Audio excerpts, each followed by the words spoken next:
कोलकाता के आरजी कर medical college और हॉस्पिटल में जो लेडी डॉक्टर के साथ हुआ था हैवानियत के बाद पूरे देश में गुस्सा सा लहर छा जाता है और इस केस में जब जांच कोलकाता पुलिस से लेकर सीबीआई को सौंप दी जाती है तो सीबीआई की टीम कोलकाता पहुंच जाती है और इस बीच भारतीय अखिल सरकारी डॉक्टर संघ के अतिरिक्त महासचिव डॉक्टर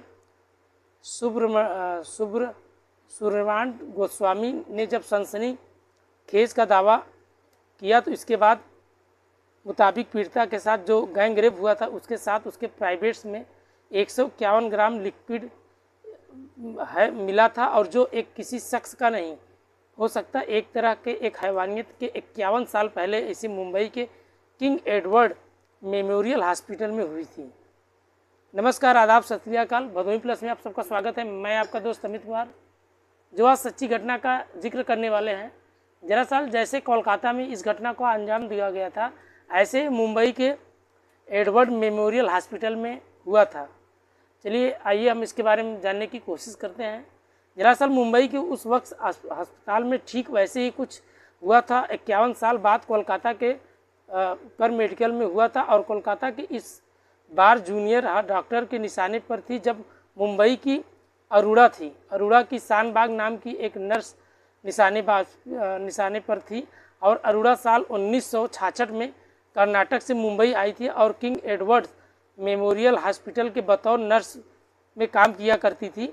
इसके बाद वो अस्पताल के एक ही डॉक्टर से उसकी शादी तय हो जाती है, लेकिन उसके एक साथ अनहोनी होना उसकी ज़िंदगी की सबसे अहम हिस्सा बन जाती है। शायद इस बात की उसको भी नहीं भनक थी।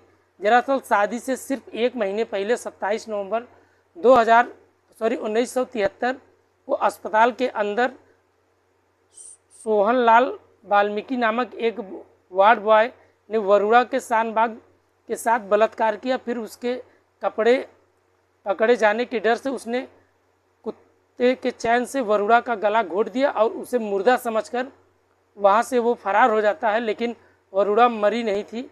अलबत्ता उस दिन उसके बाद वो फिर से कभी न कभी जिंदा नहीं कहलाई, वो कोमा में चली गई। उसके बाद पूरे 42 साल तक वो कोमा में रही और इस दौरान उसकी मौत के कुछ लोग अदालत तक पहुंच गए। इच्छा मृत्यु की मांग की गई, लेकिन अदालत ने इच्छा मृत्यु की मौत को इनकार कर दिया। मार्च 2011 में सुप्रीम कोर्ट ने कहा कि वरुणा को जीना होगा और इच्छा मृत्यु की इजाज़त नहीं दी जा सकती। फैसला देने से पहले कोर्ट ने एक मेडिकल बोर्ड से उसका एक चेकअप करवाया गया और डॉक्टरों की रिपोर्ट्स में केआईएम अस्पताल के नर्स की दलील के बाद 7 मार्च 2011 को सुप्रीम कोर्ट ने उसको इच्छा मृत्यु की इजाज़त नहीं दी और जब 42 साल वरुणा की ज़िंदगी मौत के साथ उधर खेल रही थी तो कोर्ट ने वैश्विक एवं यूनेस्थेसिया के मंजूरी देने के बावजूद उसको जीवित रहने के लिए कहा गया था। लेकिन कोर्ट ने अपने फैसले को कहा कि अगर ये कहानी मुश्किल है थी तो वरुणा का क्या चाहती है, लेकिन उसके हाव भाव बताते थे कि उन्हें ज़िंदगी से अब भी लगाव है। अच्छा खाना या किसी स्टाफ को लेकर अच्छा रवैया दिखाना ये साबित करता था उसका जीना चाहती थी। लिहाजा 42 साल तक उनकी ज़िंदगी मौत के साथ लेटी रही, जैसे एक बिस्तर पर 2 साथ लोग सो रहे हों। लेकिन 42 साल बाद अचानक ज़िंदगी चुपके से बिस्तर से उतर कर चली गई और निमोनिया की वजह से आखिरकार वरुणा शानबाग के हिस्सों में वो उनका मौत हो गया और 42 साल पहले आकर फिर भी दूरी की गई। लेकिन वरुणा का गुनाहगार सोहनलाल को बाद में सिर्फ 7 साल की सज़ा सुनाई गई। सज़ा काटकर वो 1980 में जेल से बाहर भी आ गया, लेकिन रिहाई के बाद वो नाम और पहचान बदलकर दिल्ली में किसी अस्पताल में नौकरी करने लगा। लेकिन फिर उसके बाद भी उसकी मौत हो जाती है और वरुणा का शानबाग के साथ ज़िंदगी पर सोहनलाल ने कहा था कि उसे बहुत ही पछतावा। उसके एक इंटरव्यू में भी कहा था, मैं वरुणा की दीदी जी से अपने भगवान से माफ़ी मांगना चाहता हूँ। मैंने मांसाहार छोड़ दिया है और बीड़ी और शराब भी त्याग दिया है। मेरे जेल जाने से पहले मेरी एक बेटी थी और उसकी भी मौत हो जाती है।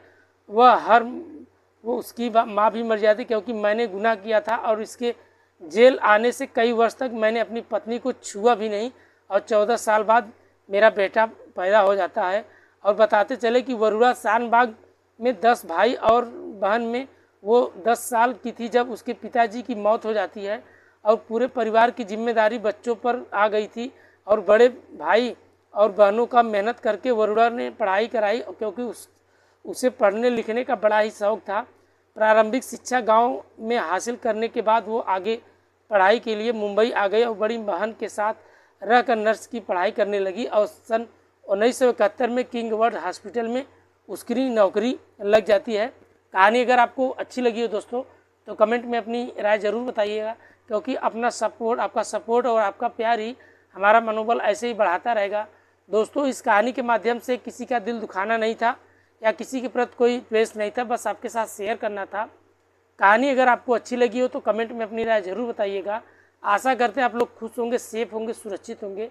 मिलते हैं नेक्स्ट वीडियो में। आज के लिए इतना है, तब तक के लिए बाय बाय, गुड नाइट, जय हिंद दोस्तों।